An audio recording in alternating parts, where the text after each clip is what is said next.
when whippoorwill call, and even is night, I hurry to my blue heaven. You turn to the right, you find a little bright light that leads you to mine. Yeah, hello. Yeah, good afternoon. How are you? Yeah, would possibility to speak to the membership department, thank you. Yep. Thanks very much. G'day, how you going? Yeah, good. Listen, yeah, same to you. I renewed my membership last year, November last year, and I was wondering if there's any chance to upgrade it. Yep. Yeah, I was thinking of upgrading it to guarantee a grand final ticket. Yeah, yep, definitely. Yeah, of course. Yeah, it was good last night, wasn't it? Yep. Okay, that'd be great. All right, thank you very much. I'll speak to you then. Okay, bye-bye. G'day and welcome to episode number 11 of My Blue Heaven. Great to be here once again after last night's victory, Carlton versus Essendon, the first of the JLT games at Princess Park. A 9-point win to the Blue Baggers, 100-91. Great to have your company once again. I'll be talking about all the positives. There were plenty of them.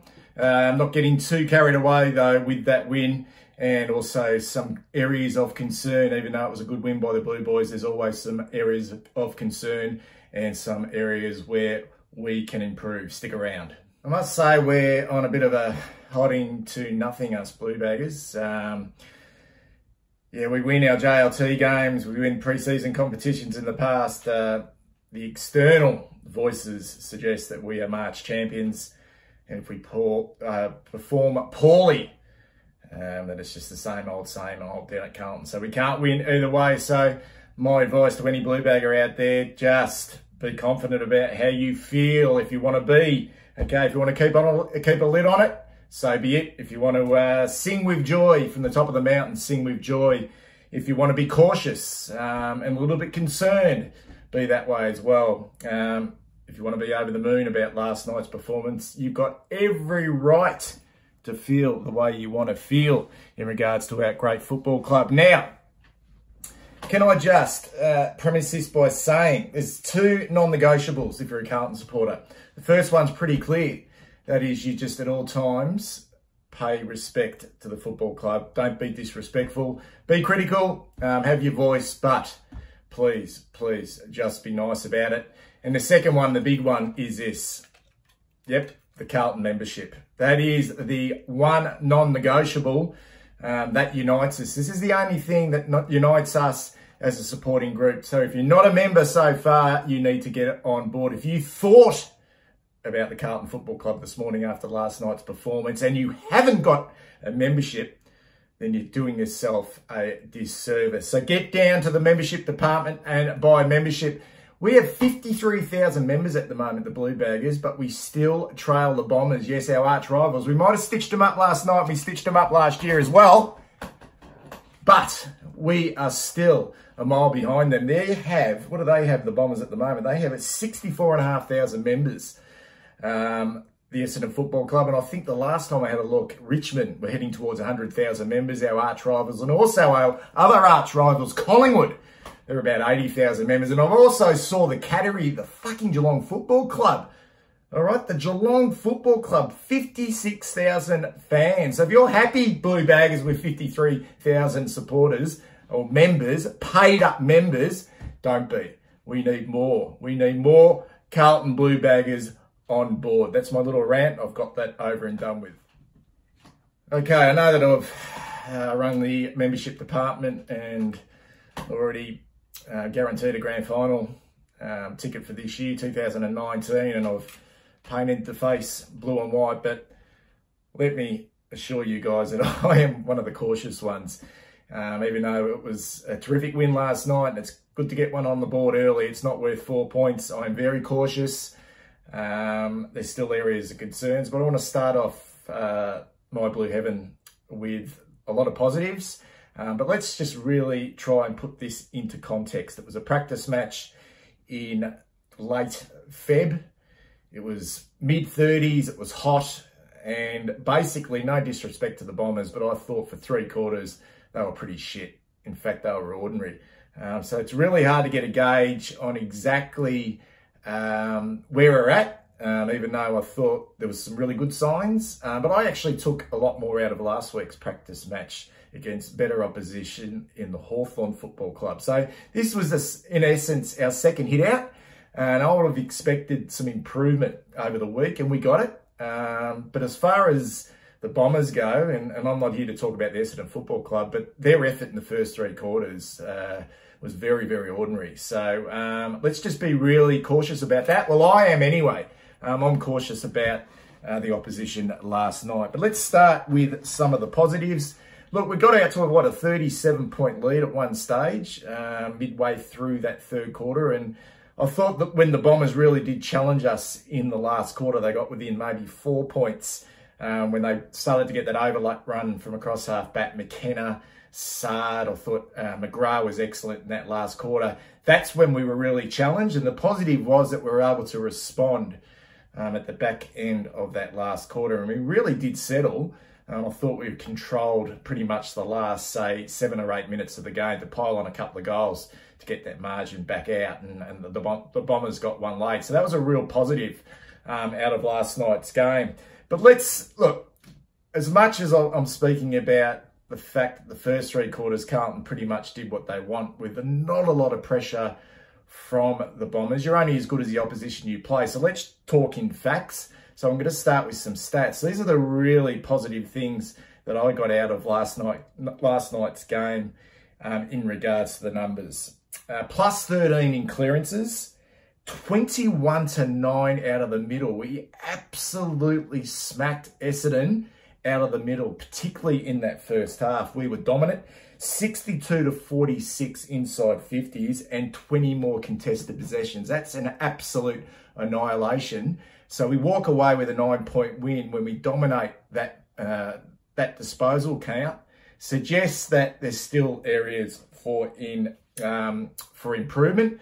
I thought in that first quarter we controlled forward half territory. We were terrific around the coalface. Petreski, Seaton, Dow, Cripps and Phillips, the starting lineup in the middle, was sensational. I think the Bombers won the first clearance out of the centre through a free kick, Danaher goal. And then after that, we pretty much won every clearance out of the middle. Petreski, Seaton had 5 clearances for the game.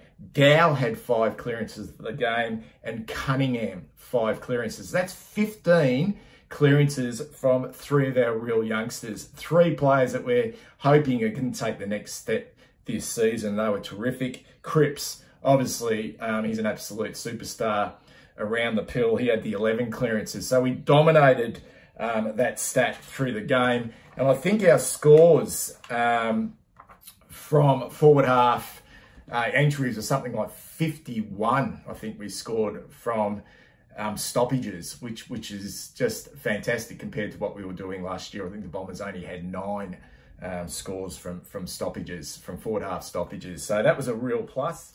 I was quite critical last week in regards to our game plan, and obviously we didn't see a lot of it last year.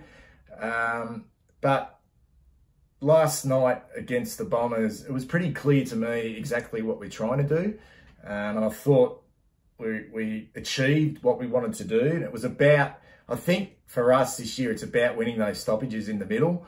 And because we've got the 3, big blokes forward in McGovern, Harry Mackay, and also Charlie Curnow, we're able to get the ball in really quickly. But it's all about winning the stoppages. And what I was really impressed with last night, it was sort of a bit of a throwback to the game plans of the 1970s and 80s. If anyone who played football during that time can remember the coach saying to you, 1 handball, 1 long kick, 2 or 3 handballs in a row were pretty much frowned upon. And I thought we did that particularly well last night. The players were very clear and very predictable in what they did. we were able to win those clearances out of the middle.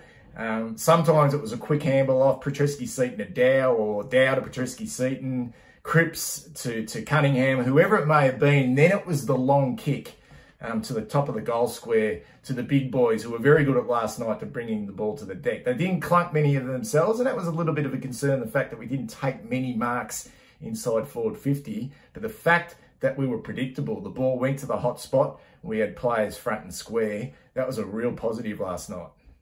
So a kick to handball ratio, in the past I suppose when we've had the ball, we've been a little bit under pressure, so there's been a lot of flicking the handballs out and then ultimately turning the ball over. But the ratio last night was 218 kicks, which is to 142 handballs. That's a really, really strong ratio in terms of a long kicking type game plan. The Bombers, on the other hand, 194 to 156. They'd like to run the ball from half back, feed it by hand, then kick long. So there was a contrasting style in the way we went about it, and I thought it was very effective. And I thought our small forwards were able to really feast on those opportunities at the fall of the ball. Gibbons in the first quarter, a couple of goals, 3 for the game, and Cunningham as well. He kicked the 3 goals. And I thought at times, even though I still think he does worry me a little bit. He had a poor game last week, but I thought he showed a few signs last night that he was starting to find his feet a little bit more because of the game plan that was Cam Pulse, and even at times he genuinely looked dangerous as well. So I like the fact that we're able to use those smaller players. It's a really nice balance, really nice mix at the moment with those 3 talls and 3 smalls, and I think it's going to be, I mentioned last week, I was very excited to see what Fasolo can offer to this group.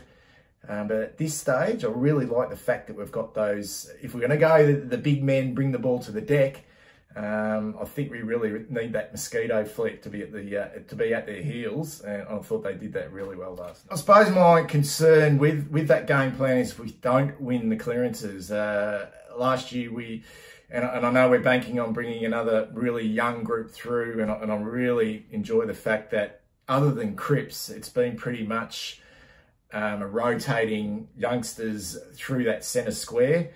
And my concern is if we don't win the clearances, even though Phillips was really good last night, he's not a great tap ruckman. So how do we react? Where does our game plan then stack up? Does it mean we go back to a bit of a short kick type game plan? And that brings into the question then, in regards to maybe lowering the eyes inside forward 50. If we are predictable all the time to the 3 big blokes, I think at times we need, not so much, I hate the term plan B. I really hate the term plan B, but I think you cannot go long 100% all the time. And what I didn't I can't remember a hit up, an actual hit up inside forward 50. Now, correct me if I'm wrong, I'm trying to think whether we actually took a mark inside forward 50. I know Mitch McGovern had 2 free kicks, but I'm just trying to think of Charlie Curnow might have won a free kick, but I can't remember a mark on the lead to one of our forwards. And I think at times we might just need to lower our eyes a little bit going inside forward 50. I thought our transition from half-back was a little bit better. I still think we certainly lack someone who's able to break the lines. I mean, McKenna and Sard in that last quarter, I mentioned there before, they really did chop us up. And in a game where it ends up being tight, we were unable to stop that run, which was a little bit of a concern. And I don't think at this stage we had that ourselves, the ability to have someone who's able to break those lines. I know we are experimenting with young Jared Garlett over the last couple of weeks in that role. I would like to see him be a little bit more proactive.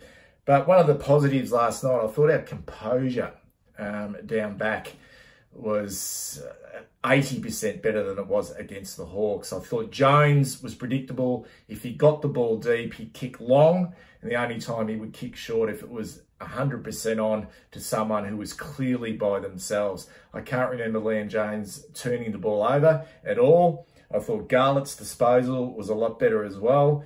And I thought Jacob Wiedering, I think, ran at 100% disposal efficiency. Newman, who had a better game than what he did last week, really showed that he's an excellent kick as well. So I thought we held onto the ball, we controlled the tempo, we didn't panic down back, and we made really good decisions, which is a real plus. But on the other side, how much defensive pressure did the Bombers apply last night?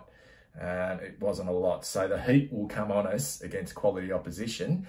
But you have to say, in regards to how we turned it around against the Hawks, our composure down back was a real positive. Look, one win in the JLT, it's very hard to get a true reading. I mean, we're after consistency each week, but what impressed me last night was we didn't rely too much on our experienced players. They were more prepared to play a role. I thought everyone on the field, I can't really think of a really quiet player last night. Young Angus Shoemaker for the second week in a row, and he got, what, half a quarter or a quarter, so it's really hard to assess him. But everyone played their role, particularly our more experienced players. We're not relying now on Ed Curnow. I mean, he's playing that forward half pressure role. So he's playing a specific role. We don't necessarily need him in the middle. I thought Jack Silvani's playing a really important role as well, as that bloke who can go into the middle, throw his body around and be an extra target up forward. And the same with Simo. We're not needing Simo at the moment. He definitely wasn't a standout last night, just played his role. Daisy was terrific. I'll speak about him later on. Also Murph as well. So there's some of our older blokes who are just happy to let the younger blokes start to express themselves, start to have more of an impact on the game. I think that is a real positive for us going forward. It was something we really missed last year, in that we left most of the work up to too few. My final team, I suppose, perspective in regards to a positive from last night, and I was actually happy we got challenged in that last quarter. It was a bit of a non-event for 3 quarters, and I felt a little bit uncomfortable watching it. It just didn't seem quite real. And Essendon, you know, surely they're not that bad. I thought they lacked energy. I thought they lacked the willingness to work hard for each other. They had a couple of players, Tipper Moody, who gave a few headaches early. I thought Stringer was okay, but they really didn't work hard. And I'm thinking, for 3 quarters, you know, how much can we take out of this? So when they did challenge in that last quarter and got within 4 points, the thing that really impressed me was it was only a practice game, but obviously you want to win, and all the hard work we've done in the first 3 quarters, you didn't want it to just be thrown out. And what really impressed me was, I was wanting, when the ball went back to the middle after a stoppage, I was wanting Cripps in the middle. I thought, get Cripps in the middle. We want our skipper in the middle to stamp himself on that game. But I looked in the middle for the last, I think, 3 or 4 clearances, and this was SPS, Dow, Lobie or Phillips was in the ruck, Cunningham, and then a combination of Setterfield and Jack Silvani. That was our starting midfield, and we started to dominate again. So it was our young guys, okay? It was our young guys taking responsibility at a crucial part of the game. It wasn't up to Patrick Cripps to be the one to pull us over the line. And although he was fantastic, we're starting to now share that load. But once again, it's such a small sample size. We need to see it on a more consistent basis. Okay, let me just, I'm not going to run through every player, it's counterproductive. But I just want a couple, second week in a row, Sam Petreski-Seaton's been really good.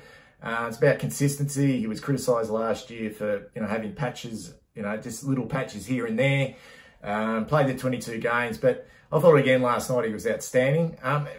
Let's not forget he's only in his 3rd year. He's still young. He's still developing. I thought he stamped himself on the game really when it wasn't hot, but when the game was up, and Essendon scored the first goal, it was Petreski-Seaton who got our first clearance. It was Petreski-Seaton who got 2 or 3 clearances. It was Petreski-Seaton on the wing feeding it out to get that ball inside 450. I thought his first quarter and a half was outstanding, and I mentioned he went quiet for a while, and that's an area he'll need to improve on. but his impact late in the game, which really impressed me, and I think that would really impress the coaching staff. So Sam Petrevski-Seton, only 18 disposals, but his efficiency was fantastic. I'd just like to see him as well just work on the penetration side of his game as well. Just some of his kicking sometimes. I don't mind when he goes really short because he's a dead-eye dick. It's when he goes long sometimes we need him just a little bit more penetrating, a little bit more depth in his kicking. But he was once again very good last night. My favourite performer last night was Dale Thomas. Daisy was just, I just thought he was sensational. You know, I thought he was okay last week, and I'll be the first to put my hand up. I've always liked Daisy, but I'll put my hand up that I didn't think Daisy really had a role to play for us this year. In fact, I didn't even have him in my 22 before Christmas. I've put him back in since we've lost a few down back, but he's running on top of the ground at the moment. He could never over the 7 years he's been at the club now, he could never question his commitment or his enthusiasm. He's always upbeat, but his body looks really strong at the moment. You don't lose your ability. And I thought he attacked the pill really hard last night. He's got his kicking boot back. I like him down back. He keeps it. He's keeping it real. He's keeping it simple. He gives us a steady head. And he's just really confident at the moment. I just hope for his sake that type of game for Daisy is his benchmark. And, you know, and it's just great to see for us. And if you're a supporter out there who's been critical of Daisy, fantastic. We did lose one of our favourite sons in Eddie Betts, but it's time to let it go because this bloke, he's a true blue now, and he deserves our respect. And if he keeps playing the way he did, okay, if he keeps playing the way he did last night, then, geez, you're an absolute fool if you're going to continue to give this bloke a hard time. Big positive, Will Setterfield. You know, 19 disposals, ran it, I think, 75% disposal efficiency, and more importantly, led our team in tackles. He had 8 tackles. And that was on the back of only playing, a half last week and a couple of crunching tackles in that game last week against the Hawks. He's a very, very composed and steady young footballer, Setterfield. He's going to have his ups and downs this year because he's coming back from an ACL. I thought he showed some real signs. He just glides across the turf. He's quite courageous, and he's smart. He's got a little bit of time, and he doesn't cough it up. And what I like is the fact that we're putting the likes of him, in the midfield to replace the likes of Ed Curnow. Love Ed Curnow, but he just turns the pill over too much in the midfield. And with the more of the likes of Will Setterfield that we can get rotating through that middle to use the ball well, the better. I thought he was outstanding last night. David Cunningham, second week in a row. And once again, I mentioned benchmarks for Daisy. Well, this is the benchmark for David Cunningham. We know he's got talent. He's great at the stoppage. He's 3 goals last night. I mean, one, I think it may be his first. And this shows how off Essendon were early. I don't know if you remember the goal, his first goal in the third quarter, I think it was, where he just picked the ball up in the goal square, and I think Michael Hurley just didn't even bother trying to tackle him, and he kicked it on his left foot. But his other 2, the one on the run was a great goal, and the one the steadiest in that last quarter, I think it may have been the first goal after the Bombers got within 4 points, was a beauty around the body. Only had the 15, 16 disposals, but David Cunningham's one of those players that only needs to find it anywhere between 15 and 20 kickies, you know, anywhere between 1 and 3 goals, and have an impact. You know, uses the ball so well. Once again, benchmark. It's only pre-season, but it's a really good sign for David Cunningham. So I thought once again he was excellent. Andrew Phillips, outstanding in the ruck. He set the tone really early, particularly in that second quarter. He's aggressive. He's good in the air. He's got good skills. He's not a great tap ruckman, but he hits in hard at the centre bounce. And his body at the moment is really strong. He's 27 years of age, so hopefully he's over all those injury concerns, and he's now putting some real pressure on Matthew Cruiser. And the fact that we've also got Matthew Lobey as well, just in the background. The rock stocks are not too bad, although we do have concerns on those three in terms of their body. And young Tom De Conning will do his apprenticeship, obviously, in the VFL. He's still, 2 years away. So, great, Andrew Phillips. He'll play round 1. If Matthew Cruiser's not ready, there is no way you take a risk playing Matthew Cruiser in round 1. And the question's whether we can play 2 ruckman. I just don't think we can play 2 ruckman. We tried it last year. It's just not going to work. Not with McGovern, Harry Mackay, because I thought Mackay, the 5 to 10 minutes he's able to spend in the ruck throughout a quarter is actually okay. It's not too bad. He can take a mark around the ground and he's quite competitive. So we have that back up there as well. So big plus to Andrew Phillips. And Jacob Wiedering is the other player I'd just like to, another one who had a good game last week but was outstanding again last night. About 5 intercept marks, a couple of really strong grabs, one-on-one. Mentioned his disposal efficiency, but I like his attitude now, and I like the fact that I remember in his first game, he had a bit of cheek about him. I think he may have had a go against, it was either Jack Revolt or Alex Rance, I can't remember, but he was mouthing off and people were saying, come on, don't get too far ahead of yourself. But we saw it a bit last night. He was in the face of Jake Stringer and a few of the Essendon boys, and it was nothing untoward. It was just showing a little bit of confidence, and he means business. He's a big boy, he's strong, and he was a real rock down there. So that was a real plus again last night, Jacob Wearing. Yeah, I don't want to spend too much time on the negatives, or not so much negatives, but areas of still concern. I mentioned the lack of pressure from Essendon in the first 3 quarters, and then when they did put some heat on us, we did seem to falter a little bit, whether we were tired or we took our mind off the game, foot off the pedal, and we were able to respond. We'll just have to wait and see. But we're going to cop 4 quarters of relentless pressure from quality opposition, and Essendon really didn't bring that heat. So how does our game plan stack up against that type of heat? Those 4 inside 50s in the first quarter for 4 goals for the Bombers wasn't good enough. That needs to be fixed. It needs to be stopped. Simple as that. I mean, we dominated inside 50s in that first quarter, but they had 4 goals on the board. We only led by, 9 points. We should have been well up on Essendon in that first quarter, and to concede those 4 goals from only 4 entries, that just needs to be fixed. The run on in the last quarter, what was happening in the coach's box?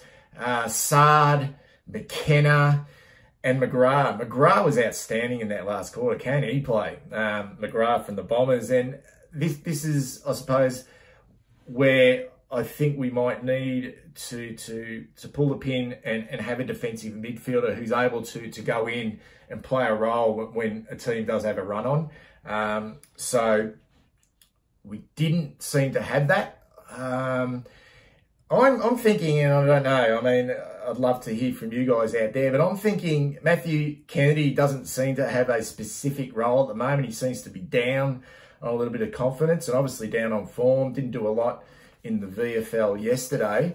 I'm thinking maybe it's time that Matthew Kennedy is trialled as a run-with player, even to take that role over from Ed Curnow. And even if it's just to get him back into some form, to follow not necessarily the best midfielder, maybe the best inside midfielder from the opposition, and give him a role, even if that's at VFL level. So I just thought last night the Bombers had a run on, and better quality opposition, they would have run right over the top of us. Who in our midfield is able to lock down in that sort of situation? That's an area that we really need to improve on. I mentioned penetration by foot. Who are our players who can kick? I mentioned this last week, can really break the lines with their ball use. I'd like to just see that a bit more often, even though we do kick long. I'd like to see that ball get into a little bit more dangerous positions as well. And I thought our backs at times got caught out, particularly Jones and Plowman. I was a little bit disappointed that Mitch Brown kicked 3 goals and also Jakey Stringer kicked 3 goals, and they were able to take some contested marks and uncontested marks inside the Bombers' forward 50. So our backs at times were caught out.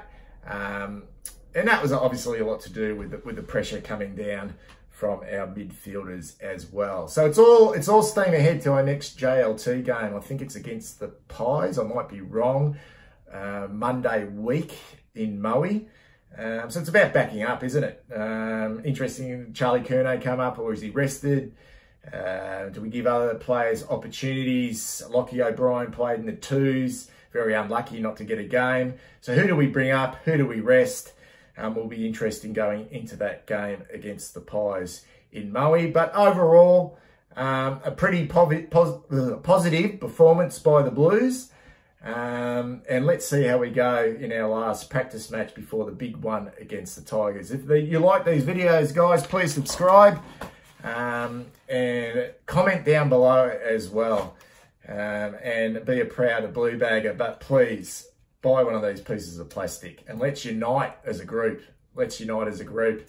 I encourage you to express however you want to express. If you want to be happy, sad about the blue baggers, critical, whatever, be respectful. But this is the only thing that truly unites us, and that's being a member of the mighty Carlton Football Club. See you again next time.